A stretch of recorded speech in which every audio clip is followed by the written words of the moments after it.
It was January 4th, 1990. I boarded a plane to leave the country. But I had voices in my head that said, "Don't go. Peace Corps? What's that?" Little black girls who were poor from Chicago, on the west side of Chicago. Daddy was a vice lord and mother was a maid. Do not join Peace Corps. You need to stay here. We have enough problems in America. Work here. But then there were other voices. There was Miss Kent, my grammar school teacher, and there was Congressman Mickey Leland from Texas. "Young lady, whatever you need, let us know. Go." I listened. And we flew from the United States to Europe and from Europe to Sierra Leone. 16 hours later, the plane landed. And the first thing that hit me was humidity. The tropics were truly the tropics. It was hot, I couldn't breathe, and something was strange. Deep down inside, I knew. The strange thing was that I was changing already. I was 23 years old. And you know, in social work, we talk about the brain is not fully developed until around 25. Well, I moved into the eastern province of Sierra Leone in a town called Kinema. This was the diamond mining area of Sierra Leone. Precious minerals, timber, everything. And if it sounds familiar, have you heard of the movie Blood Diamonds? That's that area. I lived in a village called Pai. Pai is spelled Kpai. It was a Mende village, Muslims, and I was the only Christian. And I got to tell you, I had the best Christmas ever in this village. They gave me a bushel of bananas and a live chicken and some cola nuts. I lived in a thatch roof hut made out of mud, no running water, no electricity. Used an outhouse or a latrine and took bucket baths every morning. Mind you, my main mode of transportation was my Trek mountain bike. I biked 16 to 22 miles a day, going to the clinic, to the hospital, going to get food.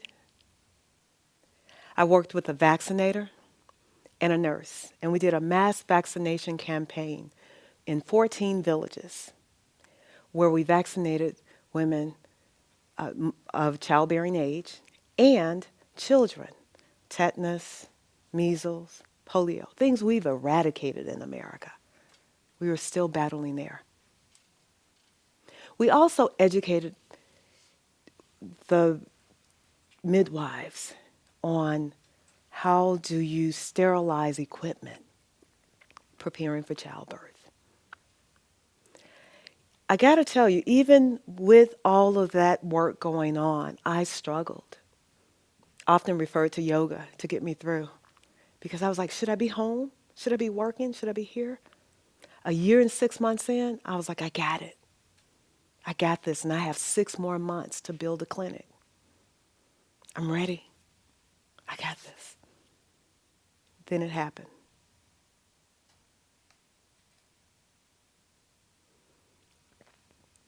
One day in the village, a white van backed up into the village, into the center of the village. And on the side, it said care. And I knew the care van was Habib's van, Indian friend. And he got out. He said, "Hey, Phyllis." I said, "Hi." Habib looked at me, and I stared at him.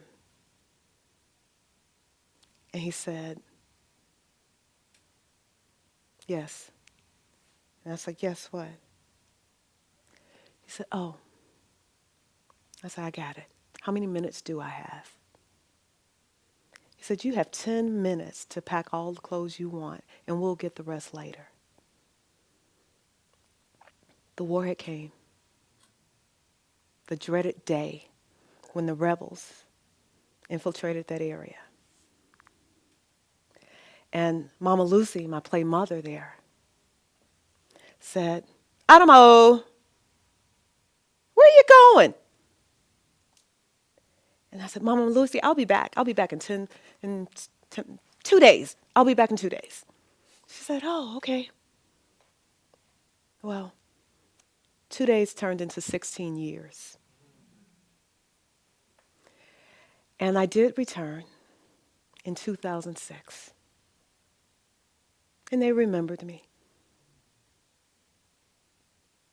Those who lived remembered me. Peace Corps gave me the opportunity to live in Sierra Leone, in the village of Pi.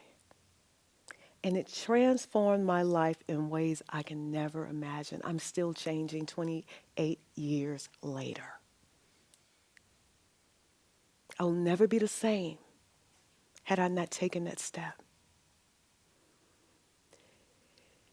There is something that you get when you decide to do something that's way out of the ordinary. I call it a virus.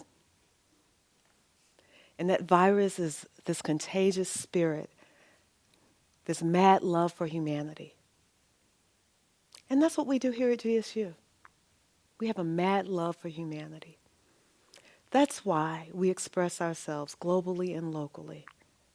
Amy and I have had the privilege of traveling to Nicaragua with our students in the trenches, digging water wells, ways to get the running water in the villages.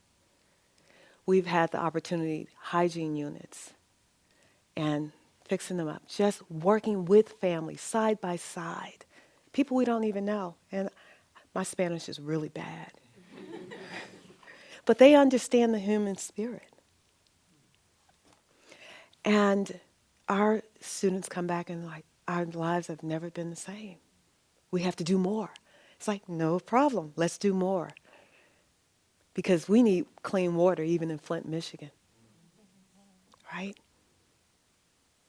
So we took the entire health class to Flint, Michigan to give out water, to interview the people of Flint, and to stand with them, to say, every human being should have access to clean water. Well, locally, we know that Black lives matter. Hands up, don't shoot. Why do we do this? We do this because we know we're frustrated and we must do. When you talk about self-care and true leadership, leadership is born out of expression of that thing that you know you must act upon. That's when your leadership is shaped. You are taking care of yourself when you act. It's called learned helpfulness. That's why we speak out and boldly when our same gender-loving family members are oppressed or ostracized. They're family. And that's why we say it's unacceptable. And we will march. Anytime you try to separate our immigrant family members from their loved ones, it is unacceptable. At GSU, we know 100% social activism combined with learning will change the world. I dare you. I dare you to just take one volunteer experience. You know it's going to happen, right? You're going to get the virus. And the virus is contagious. And we're all going to have mad love for humanity together. Thank you.